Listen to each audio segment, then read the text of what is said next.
कई वर्ष पहले की बात है। पुराने समय में यात्रा करना खतरे से खाली नहीं था, इसलिए लोग प्रायः समूह बनाकर यात्राएं किया करते थे।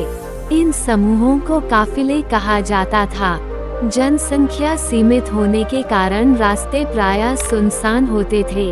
ऐसी परिस्थितियों में लुटेरों के हमले बहुत ही साधारण सी बात थी। रास्ते के आसपास जहाँ जहाँ शहर या गांव पड़ते थे, वहाँ सराय बनी होती थीं, ताकि यात्री रात व्यतीत कर सकें और अगले दिन तरोताजा होकर आगे बढ़ सकें। बिजली उस समय भारत में आई नहीं थी, इसलिए मशालों व लालटेन आदि के द्वारा रोशनी की जाती थी। किसी सराय में एक काफिला ठहरा हुआ था। खाने के बाद यात्रियों में वार्तालाप चल रहा था। किसी यात्री ने दूसरे से कहा कि तुमको चून की कल रात्रि यहाँ से निकलना है, इसलिए अपनी लालटेन का इंतजाम कर लो।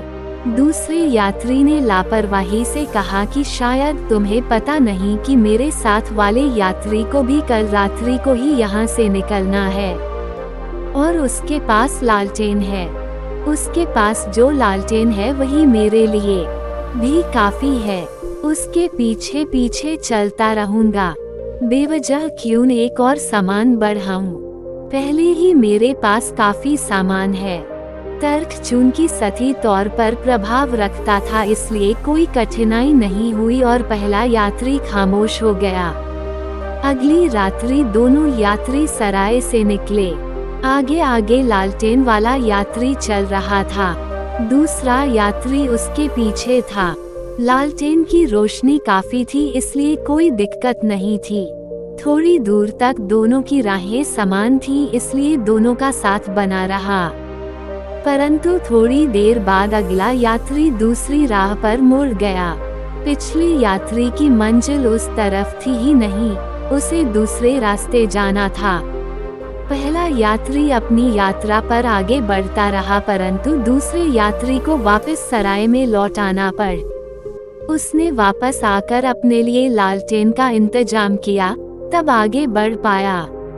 उसे भली भांति यह स्पष्ट हो गया कि मंजिल तक पहुंचने के लिए स्वयं अपनी लालटेन प्रज्वलित होनी जरूरी है। जीवन में भी इस उदाहरण की अपनी महत्ता है।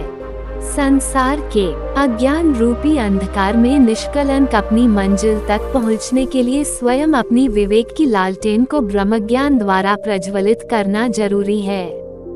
विवेक की लालटेन प्रज्वलित रहेगी तो संसार के अंधकार से निश्चिंतता पूर्वक मानव जीवन की अपनी यात्रा पूर्ण कर सकते हैं।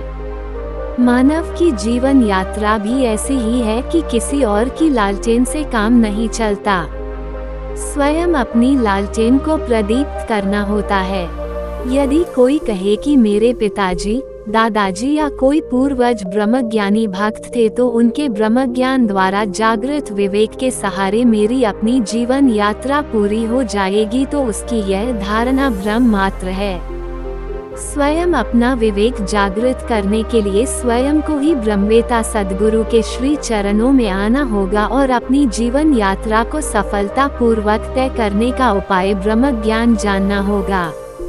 कोई यदि कहे कि अधिकांश लोग तो ब्रह्म ज्ञान प्राप्त करते ही नहीं, तो क्या उनकी जीवन यात्रा पूरी नहीं होती? तो उसके संदर्भ में यही तथ्य सामने आता है कि ब्रह्म ज्ञान के अभाव में भी जीवन यात्रा तो पूरी हो ही जाएगी, लेकिन वह यात्रा मंजिल पर नहीं पहुंचाएगी, बल्कि वह यात्रा भटकन मात्र ही सिद्ध होगी।